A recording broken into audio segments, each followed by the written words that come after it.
ರೇಣುಕಾಸ್ವಾಮಿ ಹತ್ಯೆಗೆ ದರ್ಶನ್ನೇ ಕಾರಣ. ದರ್ಶನ್ ಹೊಡೆತದಿಂದಲೇ ರೇಣುಕಾಸ್ವಾಮಿ ಸಾವು. ಶೆಡ್ನಲ್ಲಿ 45 ನಿಮಿಷ ದರ್ಶನ್ ಇದ್ದಿದ್ದು. ಈ ವೇಳೆ ರೇಣುಕಾ ಮೇಲೆ ಮನಸ್ಸೋ ಇಚ್ಛೆ ಹಲ್ಲೆಯನ್ನ ಮಾಡಿದ್ದಾರೆ. ಇದನ್ನ ಕೇಳಿಬಿಟ್ರೆ ಇವರು ಚಿತ್ರದಲ್ಲಿ ಹೀರೋ ಆದ್ರೆ ಆಚೆ ವಿಲನ್ ಅಂತ ಹೇಳಿ. ದರ್ಶನ್ ಅವರ ತಂದೆ ಚಿತ್ರದಲ್ಲಿ ವಿಲನ್ ಇರ್ಬೋದು, ಆದರೆ ನಿಜ ಜೀವನದಲ್ಲಿ ಎಲ್ಲೂ ಕೂಡ ವಿಲನ್ ರೀತಿಯಲ್ಲಿ ಕಾಣಿಸ್ಕೊಳ್ಳಿಲ್ಲ. ದರ್ಶನ್ ಮಾತ್ರ ನಿಜ ಜೀವನದಲ್ಲಿ ವಿಲನ್ನೇನ, ಚಿತ್ರದಲ್ಲಿ ಮಾತ್ರ ಪೋಸ್ ಕೊಟ್ಕೊಂಡು ಹೀರೋನ ಅನ್ನುವಂಥ ಪ್ರಶ್ನೆ ಮೂಡುತ್ತೆ. ಆ ರೀತಿಯಾದಂಥ ಪ್ರಶ್ನೆಗಳು, ಆ ರೀತಿಯಾದಂಥ ಆಕ್ರೋಶ, ಆ ರೀತಿಯಾದಂಥ ಕೋಪ ಹುಟ್ಟು ಹಾಕುತ್ತೆ ಈ ಸುದ್ದಿಯನ್ನು ಕೇಳಿದಾಗ. ರೇಣುಕಾಸ್ವಾಮಿಯನ್ನು ಹತ್ಯೆ ಮಾಡೋಕ್ಕೆ 110 kg ದರ್ಶನ್ ಇಂಥದ್ದೆಲ್ಲ ಮಾಡಬೇಕಾಯ್ತಾ? ಯಾವ ವಿಚಾರಕ್ಕೆ? ಅವನು ತಪ್ಪು ಮಾಡಿದ್ದ, ಆದರೆ ಅವನಿಗೆ ಈ ರೀತಿ ಮನಸ್ಸೋ ಇಚ್ಛೆ ಹೊಡೆದು ಸಾಯಿಸುವ ಮಟ್ಟಕ್ಕೆ. ಒಂದೊಂದೇ ಇಡ್ತೀವಿ ನಿಮ್ಮ ಮುಂದೆ. ಆ 3 ಹೊಡೆತ ಹೇಗಿತ್ತು ಅಂತ ಹೇಳಿ. 3 ಹೊಡೆತ ದರ್ಶನ್ ಕೊಟ್ಟಿರೋದು, ಅದರಲ್ಲೇನೆ ಸಾವನ್ನಪ್ಪುವಂಥ ಪರಿಸ್ಥಿತಿ ಬಂದಿತ್ತು. ದರ್ಶನ್ನ 3 ಹೊಡೆತದಿಂದಲೇ ರೇಣುಕಾಸ್ವಾಮಿ ಸಾವನ್ನಪ್ಪಿರೋದು. FSLನ ರಿಪೋರ್ಟ್ನಲ್ಲೂ ಕೂಡ ಸಾವಿನ ರಹಸ್ಯ ಬಯಲಾಗಿರೋದು. ಚಾರ್ಜ್ ಶೀಟ್ನಲ್ಲಿ ಇದೆಲ್ಲ ಉಲ್ಲೇಖವನ್ನ ಪೊಲೀಸರು ಮಾಡಿದ್ದಾರೆ. ಹಾಗಾಗಿನೇ 2ನೇ ಆರೋಪಿಯಾಗಿ ದರ್ಶನ್ ಇರೋದು. ಇಲ್ಲದೆ ಇದ್ದಿದ್ರೆ ಮೊದಲನೇ ಆರೋಪಿಗೆ ಬರ್ತಾ ಇದ್ರು. ಇದಕ್ಕೆ ಕಾರಣೀಕರ್ತರು ಯಾರು ಅಂದಾಗ್ಲೇನೆ ಮೊದಲನೇ ಆರೋಪಿಯಾಗಿ ಪವಿತ್ರ ಗೌಡ ಇರೋದು, 2ನೇ ಆರೋಪಿಯಾಗಿ ದರ್ಶನ್ ಇಟ್ಟಿರೋದು. ಇವರ ಹೊಡೆತದಿಂದಲೇ ರೇಣುಕಾಸ್ವಾಮಿ ಸಾವನ್ನಪ್ಪಿರುವಂಥದ್ದು ಇದೆ. ಹಾಗಾಗಿ ಬೇಲ್ ಸಿಗೋದಂತೂ ಯಾರು ಕನಸು ಕೂಡ ಕಾಣಕ್ಕೆ ಹೋಗಬೇಡಿ ಈ ಸದ್ಯಕ್ಕೆ. ಚಾರ್ಜ್ ಶೀಟ್ನಲ್ಲಿ ಇದೆಲ್ಲ ಉಲ್ಲೇಖವನ್ನ ಮಾಡಿದ್ದಾರೆ. ಪಬ್ಲಿಕ್ ಟಿವಿಯಲ್ಲಿ ಬ್ಯಾಕ್ ಟು ಬ್ಯಾಕ್ ಎಕ್ಸ್ಕ್ಲೂಸಿವ್ ಆಗಿರುವಂಥ ಡೀಟೇಲ್ಸ್ ಅನ್ನ ನಿಮ್ಮ ಮುಂದೆ ಇಡುವಂತಹ ಕೆಲಸವನ್ನ ಮಾಡ್ತೀವಿ. ಚಾರ್ಜ್ ಶೀಟ್ನಲ್ಲಿ ಉಲ್ಲೇಖ ಆಗಿರುವಂಥದ್ದು ಏನು ಅಂತ ಹೇಳಿ. ಮರಣೋತ್ತರ ಪರೀಕ್ಷೆಯ ವರದಿಯಲ್ಲೂ ಕೂಡ ಇದರ ಬಗ್ಗೆ ಸ್ಪಷ್ಟವಾಗಿ ಉಲ್ಲೇಖ ಇದೆ, ಯಾವ ರೀತಿಯಲ್ಲಿ ರೇಣುಕಾಸ್ವಾಮಿಯನ್ಗೆ ಹೊಡೆದಿದ್ರು ಅಂತ ಹೇಳಿ. ಆದರೆ ಮೆಗ್ಗಾರ್ನಿಂದ ಕರೆಂಟ್ ಶಾಕ್ ಕೊಟ್ಟಿರುವಂಥದ್ದು, ಕಟ್ಟಿಗೆ ಪಟ್ಟಿಯಿಂದ ಹೊಡೆದಿರುವಂಥದ್ದು, ಇವೆಲ್ಲ ಬೆಲ್ಟಿಂದ ಹೊಡೆದಿರೋದು ಎಲ್ಲ, ಅದರ ಮಧ್ಯದಲ್ಲಿ ಈ 3 ಹೊಡೆತ ಇದೆಯಲ್ಲ, ಈ 3 ಹೊಡೆತವೇ ರೇಣುಕಾಸ್ವಾಮಿ ಕೊನೆಗೆ ಸಾವನ್ನಪ್ಪುವಂಥ ಪರಿಸ್ಥಿತಿಗೆ ಬಂದು ತಲುಪಿತು.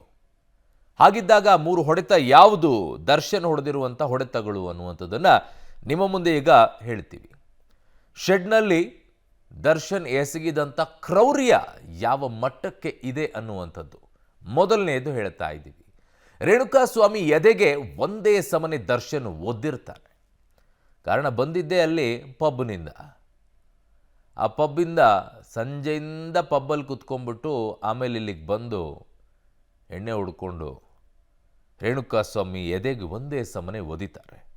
110 kg ದರ್ಶನ್ ನರಪೇತಲನಂತಿದ್ದಂಥ ರೇಣುಕಾಸ್ವಾಮಿಯ ಎದೆಗೆ ಒದಿತಾರೆ. ಸಣಕಲು ದೇಹದ ರೇಣುಕಾಸ್ವಾಮಿಯ ಎದೆಗೆ ಶೂ ಕಾಲಿನಿಂದ ದರ್ಶನ್ ಒದ್ದಿರ್ತಾರೆ. ಶೂ ಕಾಲಿನಿಂದ ದರ್ಶನ್ ಒದೆತಕ್ಕೆ ರೇಣುಕಾಸ್ವಾಮಿಯ ಎದೆ ಮೂಳೆ ಪುಡಿ ಪುಡಿಯಾಗಿ ಹೋಗುತ್ತೆ. ಅದೇ ಪುಡಿ ಪುಡಿ ಆದಂಥ ಎದೆ ಮೂಳೆ ಹೋಗಿ ಶ್ವಾಸಕೋಶಕ್ಕೆ ಮೂಳೆ ಚುಚ್ಚೋದು. ಅಲ್ಲಿಗೆ ಒಂದು ಹಂತದಲ್ಲಿ ಅವರ ಸಾವಿಗೆ ಕಾರಣವಾಗಿರೋದು. 2ನೇ ಹೊಡೆತವನ್ನು ಹೇಳ್ತೀವಿ, ಅದು ದರ್ಶನ್ ಹೊಡೆದಿರೋದು. ರೇಣುಕಾಸ್ವಾಮಿಯನ್ನ ಎತ್ತಿ ಲಾರಿಗೆ ಬಿಸಾಕಿರ್ತಾರೆ ದರ್ಶನ್. ಆರಾಮಾಗಿ ಎತ್ಕೊಳ್ಬೋದು, ಏನು ದೊಡ್ಡ ವಿಚಾರನ ರೇಣುಕಾಸ್ವಾಮಿನ ದರ್ಶನ್ ಎತ್ಕೊಳ್ಳುವಂಥದ್ದು. ಜಿಮ್ನಲ್ಲಿ ವರ್ಕೌಟ್ ಮಾಡೋರು, ವೇಟ್ ಯಾವುದು ದೊಡ್ಡದು ಅನಿಸೋದೇ ಇಲ್ಲ, ಕಾಲು ಎತ್ತಿಬಿಟ್ಟು ಬಿಸಾಕಿರೋದು. ದರ್ಶನ್ ಬಿಸಾಕಿದ್ದ ಫೋರ್ಸ್ಗೆ ರೇಣುಕಾಸ್ವಾಮಿ ತಲೆಗೆ ಗಂಭೀರ ಗಾಯವಾಗುತ್ತೆ. ಹೋಗಿ ಅಲ್ಲಿ ಲಾರಿಗೆ ತಲೆ ಬಡಿಯುತ್ತೆ. ಸಿನಿಮಾ ಶೈಲಿಯಲ್ಲಿ ರೇಣುಕಾಸ್ವಾಮಿಯನ್ನ ಎತ್ತಿ ಎಸ್ದಿರ್ತಾರೆ ದರ್ಶನ್. ಅಂದರೆ ಎಲ್ಲ ಶೂಟಿಂಗ್ ನಡೀತಾ ಇತ್ತು ಅಂತ ದರ್ಶನ್ ಅನ್ಕೊಂಡಿದ್ರ ಅಂತ, ನಿಜ ಜೀವನದಲ್ಲಿ ನಡೀತಾ ಇದೆ ಅನ್ನುವಂಥ ಕನಿಷ್ಠ ಪರಿಜ್ಞಾನವೂ ಕೂಡ ಇರಲಿಲ್ವಾ ಅಂತ. ಈ ವೇಳೆ ರೇಣುಕಾಸ್ವಾಮಿ ತಲೆಗೆ ಗಂಭೀರ ಗಾಯವಾಗುತ್ತೆ. ರೇಣುಕಾಸ್ವಾಮಿಯ ತಲೆ ಬುರುಡೆಗೆ ಏಟು ಬಿದ್ದು ಬ್ಲಡ್ ಕ್ಲಾಟ್ ಆಗುತ್ತೆ. ಅಲ್ಲಿಗೆ ಮೆದುಳು ಒಂದು ಹಂತದಲ್ಲಿ ಕತೆ ಮುಗೀತು ಅಂತ. ದೇಹದಲ್ಲಿರುವಂಥದ್ದೇ ಕೆಲಸ, ಒಂದು ಶ್ವಾಸಕೋಶ, ಇನ್ನೊಂದು ಮೆದುಳು ವರ್ಕ್ ಮಾಡಬೇಕು. ಮೆದುಳು ನಿಷ್ಕ್ರಿಯ ಆದರೆ ಮುಗಿದೋಯ್ತು, ಬ್ಲಡ್ ಕ್ಲಾಟ್ ಆದರೆ ಅಲ್ಲಿ ಕ್ಲೋಸ್ ಮ್ಯಾಟ್ರು. 3ನೇ ತೋರಿಸ್ತೀವಿ ನೋಡಿ ಈ ಹೊಡೆತ. ಇದೇ ಫೋಟೋ ಅಲ್ವೇನೋ ನೀನು ಕಳಿಸಿದ್ದು ಅಂತ.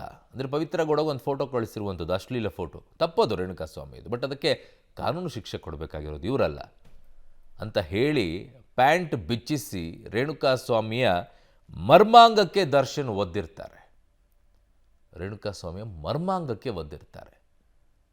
ಅಲ್ಲಿ ಒಂದು ಜೋಳದ ಕಾಳು ಕೂಡ ಜೋರಾಗಿ ಹೊಡೆದ್ರೂ ಕೂಡ ಮನುಷ್ಯ ಬದುಕಲ್ಲ ಅಂತ ಹೇಳ್ತಾರೆ. ಅಷ್ಟೊಂದು ಪೆಟ್ಟು ಬೀಳುತ್ತೆ ಅಂತ. ಅದರಲ್ಲಿ ಒದ್ರೆ ಹೆಂಗೆ ತಡ್ಕೊಳ್ಳೋಕ್ಕಾಗಿರ್ಬೇಕು ಹೇಳಿ.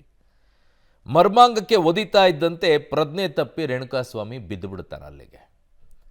ಹಾಗಾಗಿ ಈ 3 ಹೊಡೆತಗಳಿವೆಯಲ್ಲ, ಇವೇ ರೇಣುಕಾಸ್ವಾಮಿಯ ಸಾವಿಗೆ ಕಾರಣ ಅನ್ನುವಂಥದ್ದು ಈಗ ಚಾರ್ಜ್ ಶೀಟ್ನಲ್ಲಿ ಸ್ಪಷ್ಟವಾಗಿದೆ. ಒಂದು ಮೆದುಳು, ಇನ್ನೊಂದು ಉಸಿರಾಡಬೇಕಾಗಿರುವಂಥ ಶ್ವಾಸಕೋಶ, ಇನ್ನೊಂದು ಮರ್ಮಾಂಗ.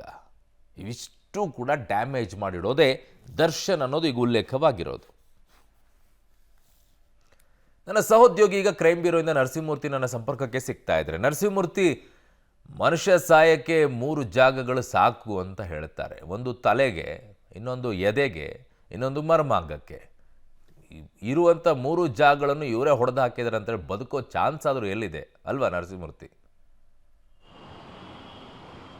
ನಿಜ ಅರುಣ್, ದರ್ಶನ್ ಅಟ್ಟಹಾಸ ಇದೆಯಲ್ಲ, ಇದು ಎಲ್ಲೋ ಒಂದು ಕಡೆ ಅದು ಒಬ್ಬ ಸಾಮಾನ್ಯ ಪ್ರಜೆಯ ಮೇಲೆ, ಒಂದು ರೀತಿ ನರಪೇತಲನಂತಿದ್ದಂತಹ ವ್ಯಕ್ತಿಯ ಮೇಲೆ ದರ್ಶನ್ ಅಟ್ಟಹಾಸ ನಿಜಕ್ಕೂ ಅತಿ ಕ್ರೌರ್ಯದಿಂದ ಕೂಡಿರುವಂತಹ ಘಟನೆ. ಚಾರ್ಜ್ ಶೀಟ್ನಲ್ಲಿ ಉಲ್ಲೇಖ ಮಾಡುವಂತಹ ಸಂದರ್ಭದಲ್ಲಿ ಎಲ್ಲೆಲ್ಲಿ ದರ್ಶನ್ ಹಲ್ಲೆಯನ್ನು ನಡೆಸಿದ್ದಾರೆ, ರೇಣುಕಾಸ್ವಾಮಿಗೆ ಎಲ್ಲೆಲ್ಲಿ ಪೆಟ್ಟಾಗಿದೆ ಅನ್ನೋದ್ರ ಬಗ್ಗೆ ಉಲ್ಲೇಖವನ್ನು ಮಾಡಿದ್ದಾರೆ. ಅಂದರೆ ಯಾವಾಗ ದರ್ಶನ್ಗೆ ಒಂದು ವಿಚಾರವನ್ನು ಹೇಳ್ತಾರೋ, ಸ್ಟೋನಿ ಬ್ರೂಕ್ ಪಬ್ಬಲ್ಲಿದ್ದಂತಹ ದರ್ಶನ್ಗೆ ಪವನ್ ಈತನನ್ನು ರೇಣುಕಾಸ್ವಾಮಿಯನ್ನು ಕರ್ತಂದಿದ್ದೀವಿ ಅಂತ ಹೇಳಿದಂತಹ ಸಂದರ್ಭದಲ್ಲೇ ಸೀದಾ ಪವಿತ್ರ ಗೌಡಳ ಮನೆಗೆ ಹೋಗಿ ಪವಿತ್ರ ಗೌಡಳನ್ನು ಕರೆದುಕೊಂಡು RR ನಗರದ ಶೆಡ್ಗೆ ಬರ್ತಾರೆ. ಆ ಶೆಡ್ ಬಳಿ ಈತನನ್ನು ನೋಡಿದ್ದೇ ತಡ ಆತನ ಎದೆಯ ಮೇಲೆ ಒದೆಯುವ ಕೆಲಸವನ್ನು ಮಾಡ್ತಾರೆ. ಅಂದರೆ ದರ್ಶನ್ ಏನಿಲ್ಲ ಅಂತ ಹೇಳಿದ್ರು 100ರಿಂದ 110 kg ಇರ್ತಕ್ಕಂತಹ ವ್ಯಕ್ತಿ. ಈ ರೇಣುಕಾಸ್ವಾಮಿ ಒಂದು 60 kg ತೂಗಿದ್ರೆ ಹೆಚ್ಚೆಚ್ಚು.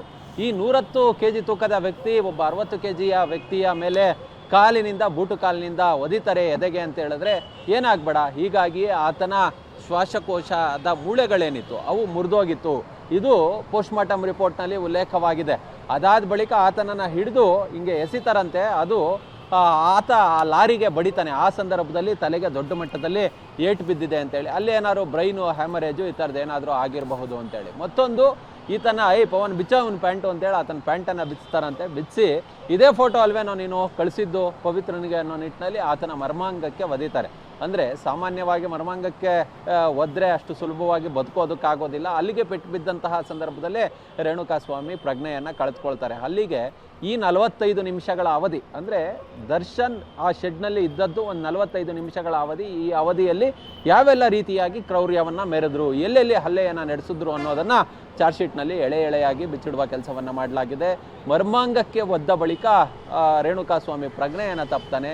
ಹೀಗಾಗಿ ಬಹುಶಃ ಆಗಲೇ ಪ್ರಾಣ ಹೋಗಿರಬಹುದು ಏನೋ. ಅದಾದ ಬಳಿಕ ದರ್ಶನ್ ಮನೆಗೆ ಬರ್ತಾರೆ. ಮನೆಗೆ ಬಂದಾದ ಬಳಿಕ ವಿಚಾರ ಗೊತ್ತಾಗುತ್ತೆ ಆತ ಸತ್ತೋಗಿದ್ದಾನೆ ಅಂತೇಳಿ. ಈ ಎಲ್ಲ ಅಂಶಗಳು, ಅಂದರೆ ಎದೆಗೆ ಒದ್ದಿರ್ತಕ್ಕಂತಹದ್ದು, ತಲೆಗೆ ಏಟು ಬಿದ್ದಿರೋದು ಮತ್ತು ಮರ್ಮಾಂಗಕ್ಕೆ ಒದ್ದಿರೋದು, ಈ 3ರಿಂದ ರೇಣುಕಾಸ್ವಾಮಿಯ ಸಾವಾಗಿದೆ ಅನ್ನೋ ನಿಟ್ಟಿನಲ್ಲಿ ಎಫ್ ಎಸ್ ಎಲ್ ಇರ್ಬೋದು ಅಥವಾ ಪೋಸ್ಟ್ಮಾರ್ಟಮ್ ರಿಪೋರ್ಟ್ ಏನಿದೆ ಇದರ ವರದಿ ಕೂಡ ಅದೇ ರೀತಿ ತೋರಿಸ್ತಿದೆ.